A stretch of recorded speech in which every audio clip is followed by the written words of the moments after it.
钢铁勇士舰队不受控制的开始分裂，因为受损的主力舰要被迫减速或拆散编队以攻击逃跑的敌舰，所以曾经受到约束的大型舰队分散成数支次级舰队，这也拖累了他们的护航舰队。当舰船失去控制，驱动系统起火或者发生巨大的爆炸，碎片和火球向四处散射，并炸毁了附近的一切时，情况变得更为糟糕。血腥的战斗一点一点的缓慢平息下来，战场形势开始倒向帝国之权，钢铁勇士们则开始走向失败。对于原体率队的钢铁勇士军团而言，失败看似是不可能的，但大叛乱教授给我们一条道理：原体也并非是毫无缺陷之人。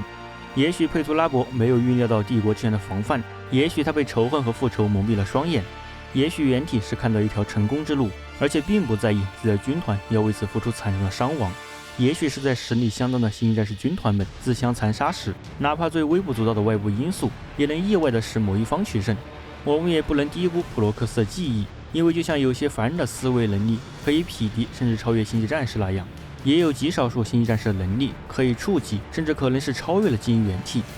无论是哪种或哪些因素发挥了作用，帝国之权似乎也感觉到战斗局势发生了变化，而且变化程度足以让他们去尝试对叛军发动一次在之前看来是不可能的进攻。他们要杀死佩图拉伯本人。总之，亚历克西斯·普罗克斯以近乎超凡的思维能力理解了这场巨大、复杂而且快得让人眼花缭乱的冲突所带来的庞大的战争数据。虽然战斗的结果还没有完全确定，但他已经看到了对方潜在的弱点。保护铁血号的防线出现了缺口，他果断重组了一支由阿尔曼杜斯·提尔连长指挥的次级舰队，其唯一的任务就是直接进攻钢铁勇士军团的旗舰。这支舰队的目标不是用炮火击溃铁血号，这也是不可能的，而是不惜一切代价将帝国之权的一支打击部队送到佩图拉伯的旗舰上。第一波进攻就是要在铁血号的船体结构上建立桥头堡，并且找到钢铁勇士原体所处的位置。随后的几波进攻是为第一次突袭提供增援，后续部队将阻止钢铁勇士们重新集结，防止其阻碍突击队刺杀原体的行动。这是一个大胆的计划，所有参与者都知道这将带来最高昂的代价，但他们并不质疑付出这笔代价的正确性。罗格多恩派遣他们向叛徒们施加惩戒，无论代价如何，他们都要履行这项职责。这是一个勇敢且危险的计划，如果真的成功了，谁又能说得出从那一刻起命运会发生怎样的变化呢？但就在第一波部队前去攻击铁血号时，命运便切断了这条线，创造了一个不同的未来。罗格多恩，帝国之权军团的基因原体，他作为泰拉禁卫，要负责帝国核心的最终防御。自从得知伊斯特万5号登陆点大屠杀这一令人悲痛的消息后，他就一直在尝试联系报应舰队。随着叛军的显现，以及诸多军团不是受损严重，就是处于失联状态，一切都处于不确定中。火星已经被叛乱所破坏，战火烧到了太阳系的边缘。多恩知道帝国的权力中心随时都可能遭到威胁。作为准备，多恩最迫切的需求就是把他所有的部队召回泰拉，以确保王座世界不会陷入黑暗的未来。星宇唱诗班们高声向亚空间中传递着信息，但没有一条抵达报应舰队的，同时他们也未收到来自报应舰队的信息。这就是星宇通讯的特性，人们最终还是不能预测接收者们能收到怎样的信息，或在何时收到信息，甚至是接收者们能否收到信息。亚空间是充斥着幻想、梦境与不可能性的地方，此地所使用的规律和凡人心目中的完全不同。亚空间风暴事实上吞没了多恩下达给子嗣们的返回泰拉的命令，但这些信息并未遗失。随着法尔信息中的战斗达到高潮，来自泰拉的星宇信息也因为某些奇怪的命运或者不可见的安排而突破了亚空间风暴的帷幕，而且这些讯息发送的极为猛烈，以至于那些听到信息的星宇者们都被烧焦了脑子。原体的命令从他们满是鲜血且破碎的口中被挤了出来。帝国之权们现在得知了自己父亲的意愿，而且这项命令不得被耽误，他们被命令马上返回泰拉。除了原体的命令，帝国之权们还得知背叛帝皇的不仅有荷鲁斯。除了这些事实以外，一切皆有可能。泰拉可能正处于崩溃的边缘，其他所有军团可能都已经被摧毁或者背叛了帝皇。面对未知的状况，帝国之权们按照自己的本性做出了反应。他们严格的纪律和对效忠誓言的绝对服从，现在迫使他们这样行动。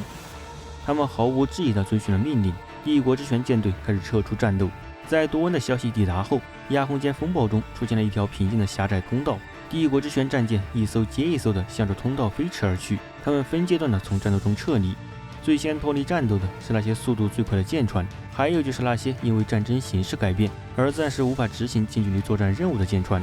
之后，其余战舰也是尽可能的撤出战斗。尽最大可能分散钢铁勇士战舰的注意力。那些损失过于严重到无法逃离的战舰，自愿地向敌舰发起猛冲，以自己的毁灭牺牲来拖住敌人，只为让兄弟们得以逃出升天。但无论如何，这样的行动总是要付出惨痛的代价。不久之后，钢铁勇士们就意识到了正在发生的事情，他们开始屈服于盲目且野蛮的怒火，毫不留情地扑向车队中的帝国之拳。最终，一支帝国之拳后卫舰队停下来面对钢铁勇士们的屠杀，其中很多都是最为古老和重型的舰船，以及群星间最伟大的战士们。他们在大远征的最初阶段便率队征战，现在他们阻挡在汹涌扑来的敌人面前，奋战不息，在化为火焰和残骸之前，尽可能的牺牲自己，阻挡敌人。这些舰船和战士们牺牲在了法尔海战恐怖的最终阶段，他们的名单是极长的，而且写满了英雄主义的光辉事迹与令人悲痛的献身义举。完好无损进入亚空间的舰船只占着豹鹰舰队初始兵的1/3，其余的都牺牲在了战斗中。成功逃出升天的舰船大部分都返回了泰拉，他们最终发现人类的王座世界并未沦陷，但也被缓慢燃烧的战火与不确定性所威胁。至于命运以及为服从命令而付出的血腥代价，让他们心中燃烧着怎样的苦楚，那并非这份记录要去透露的。而其他舰船则被亚空间风暴抛散到了各处，他们身处远离泰拉之地，根据自己的认知进行着战争，直到战火烧到了神圣泰拉，他们也未能如愿见到太阳系的光芒。这份记录也无法确定提尔连长的命运，与他的生还希望渺茫的行动的终局，但有证据表明，他和他的战士们牺牲在了杀死佩图拉伯的徒劳尝试中。来自泰拉的撤退命令导致他们的进攻行动失去了支援，他们取得胜利的一丝希望也就被马上切断了。尽管如此，阿尔曼杜斯·提尔与仅剩的星际战士矛头部队成功地杀入了钢铁之主本人的舱室，但最终被原体本人亲手所杀。这是一次关于勇气和武力的尝试，这次行动本身足以和大远征时期的任何一次行动相提并论。亚历克西斯·普罗克斯本人也从法尔海战中幸存，他从受损的旗舰护民官号上发动了一次绝望的跳帮行动，以此夺取了钢铁勇士的战舰竞争者号，与幸存的指挥组成员们乘坐这艘飞船逃离。法尔海战并非是普罗克斯指挥的最后一次战役，在整场大叛乱以及之后的大清洗时期，他将会进行一次光荣而苦涩的复仇战争。竞争者号奋力突破猛烈的亚空间风暴，其愤怒在钢铁勇士的船队上肆虐。由于发生了暴力事件，一些人类船员已经死亡，一些则仍然忠于钢铁勇士，但他们徒劳的尝试很快就被坚决而冷酷的帝国之拳镇压了，其他人则死于饥饿，尸体枯萎殆尽。他们在亚空间中的时间无法测量，因为时间在非物质世界中是无关紧要的。在亚空间中不知过了多久，帝国之拳的导航员终于在风暴中找到了一条出路，探测到了神圣星距的微弱光芒。利用泰拉的引导圣光，船上的导航员开始指引竞争者号返回泰拉。但出人意料的是，当幸存的帝国之拳从肆虐的亚空间风暴中冲出时，进入的却是另一个同样强大的星系。当战舰在虚空中移动时，武器平台和空间站用沉重的锁链环绕着行星，聚集在那里的力量是幸存的星际战士中最强大的。这是一个被打造为堡垒的星系，是权力和不屈力量的宝座。普罗克斯连长和帝国之拳并没有抵达太阳系，而是抵达了奥特拉玛。我们应该铭记法尔海战，这是一场令帝国之拳军团受损严重的失败，但反过来，这也是一场令钢铁勇士军团折损舰船与星际战士的重大失败。虽然豹鹰舰队在接到罗格多恩的命令后所做出的撤退决定改变了战斗的走向，但这场战斗会出现其他结果吗？